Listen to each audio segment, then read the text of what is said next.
Bismillahirrahmanirrahim. Assalamualaikum warahmatullahi wabarakatuh. Alhamdulillahirabbil alamin wa bihi nasta'in ala umuri dunya waddin. Wassalatu wassalamu ala asrafil anbiya'i wal mursalin wa ala alihi wa sahbihi ajma'in. Rabbi shrah li sadri wa yassir li amri wahlul 'uqdatam min lisani yafqahu qawli. Amma ba'd. Bapak-bapak, mohon izin saya nyelak jadwalnya Pak Ustadz Husni ya Pak.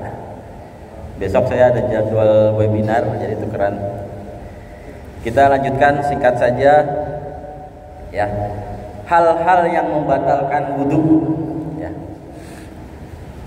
Minggu lalu kita sudah selesai dengan hal-hal yang makruh. Sekarang kita mulai hal-hal yang membatalkan wudu.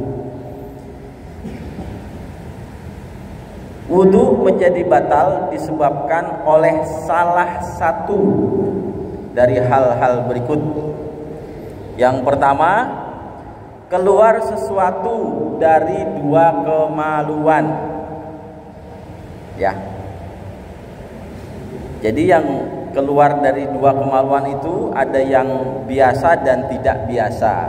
Yang biasa itu seperti kencing, ya, buang air besar, ya, darah, dan kentut ya. Kalau yang tidak biasa yaitu madhi, wadi, ulat, batu, kencing yang tidak terkontrol, dan darah istihadhah. Kita udah bahas nih apa, dari awal sudah kita bahas item-item ini ya. Nah, perlu diketahui bahwa sebenarnya kentut itu anginnya suci, Bapak-bapak ya, anginnya ya. Tapi karena keluar melewati jalur yang kotoran, itulah yang menjadikan dia batal wudunya ya. Iya, baunya yang jadi najis ya. Jadi sebabnya suara dan angin itu suci, sedangkan kencing dan kotorannya itu najis. Apabila saluran kencing atau dubur tertutup dan ada saluran lain dari perut sebagai penggantinya, maka itu juga ikut membatalkan wudu. Maaf, misalnya ada yang punya penyakit saluran ekskresinya itu nggak berfungsi, Pak. Dia keluarkan lewat perut misalnya. Nah, itu pun jadi kalau ada yang keluar dari lubang perut yang dibuat itu pun membatalkan wudu. Ya. Jadi apa saja yang keluar dari saluran itu membatalkan wudu, karena seseorang pasti memiliki saluran pembuangan baik kencing maupun kotoran. Apabila yang normal itu mengalami disfungsi, maka saluran penggantinya itulah yang menjadi tempat keluarnya. Nah, ini penting ya. Semua yang keluar dari dua kemaluan itu membatalkan wudu kecuali satu, yaitu sperma. Nah, ini sudah pernah kita bahas ya di bab mandi junub. Jadi sperma itu sebenarnya suci. Sperma tidak membatalkan wudu, tapi mewajibkan mandi junub. Nah, itu sudah paham ya gitu ya. Ya otomatis kalau mandi junub kita wudu pasti ya Pak. Gitu ya. Nah, ini analogi, jadi jangan lupa tuh sperma itu suci. Itu nomor satu. Yang kedua, tidur. Nah, ini sering salah kaprah nih.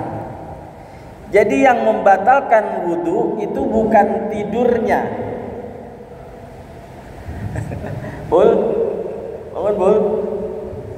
Dia melek tuh. Ya.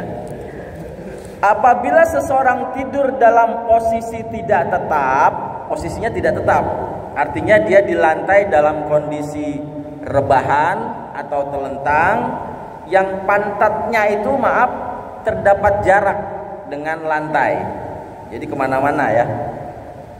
Ya, berbaring, tertungkup, bersandar, sandar aja pantatnya ada jarak dengan lantai gitu ya. Itu disebut membatalkan wudunya. Tidurnya itu membatalkan wudunya. Jadi bukan telentang, senderan, tengkurap tapi nggak tidur, bukan itu. Karena pada saat kondisi sadar, Ya, di sini ada hadisnya. Pada saat kondisi sadar, dubur itu tertutup, Pak. Ya, di sini hadis riwayat Abu Daud diriwayatkan bahwa Rasul bersabda, mata adalah pengikat dubur. Siapa yang tidur hendaknya dia berwudu. Jadi ketika kita merem itu dubur tuh loh gitu. Lepas gitu loh. Tidak terikat gitu. Nah, bagaimana yang orang posisi tidurnya tapi tetap, yaitu posisi duduk, pantatnya itu menempel dengan lantai. Jadi maaf, duburnya ini nempel dengan lantai, itu tidak membatalkan wudunya. Makanya tadi saya bilang yang membatalkan wudu itu bukan tidurnya, tapi dikhawatirkan ketika kita tidur, dubur itu lepas, ada sesuatu yang keluar tanpa kita sadari. Itulah yang membatalkan wudunya. Paham ya Bapak-bapak ya? Jangan salah paham nih. Lagi Jumatan tidur, tapi dia tahu fikih, kondisi pantatnya itu dikunci dengan lantai. Jadi meskipun merem, dia tetap terikat duburnya. Ketika qomat, dia langsung sholat.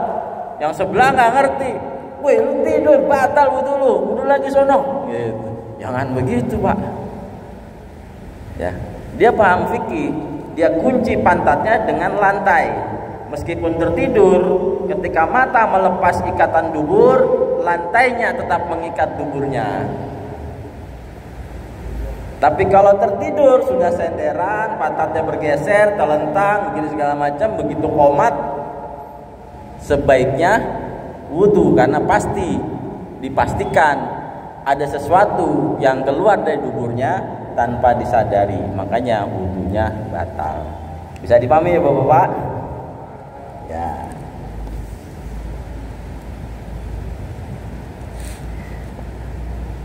Disunahkan berwudu bagi orang yang tidur dalam posisi tetap untuk menghindari perbedaan pendapat ulama. Nah, ini penting sebagai penutup.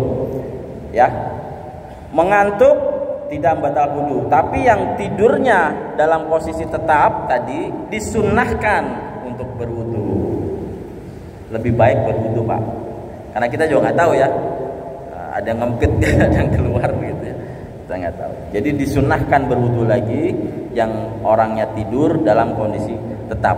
Itu batasannya. Tertidur tidak dalam kondisi tetap wajib wudu. Wudunya batal. Tertidur dalam kondisi tetap disunahkan untuk berwudu. Tetap tidak tetapnya ukurannya adalah duburnya menempel dengan lantai. Itu ya, Bapak-bapak ya. Yang ketiga, ini sudah 8 menit, hilang akal. Ini sudah paham. Ketika pingsan, kita wudu terus pingsan, sadar, wudunya batal. Dan seterusnya sampai ada 5 item akan kita lanjutkan di pertemuan berikutnya. Ini ada yang seru nih. Yang keempat menyentuh perempuan, yang kelima menyentuh kemaluan. Nah, yang menyentuh perempuan ini ada perbedaan pendapat. Ada yang dengan syahwat, ada yang tidak dengan syahwat. Nempel, syahwat gak syahwat, batal gitu. Ada lagi yang karena sulit air, kalau tidak ada syahwat tidak apa-apa gitu. Nah, ini jadi perdebatan. Situ nggak syahwat, saya syahwat. Gimana ya kan? Oke, kita lanjutkan minggu depan. Semoga bermanfaat Bapak-bapak. Bila taufiq wal hidayah. Wassalamualaikum warahmatullahi wabarakatuh.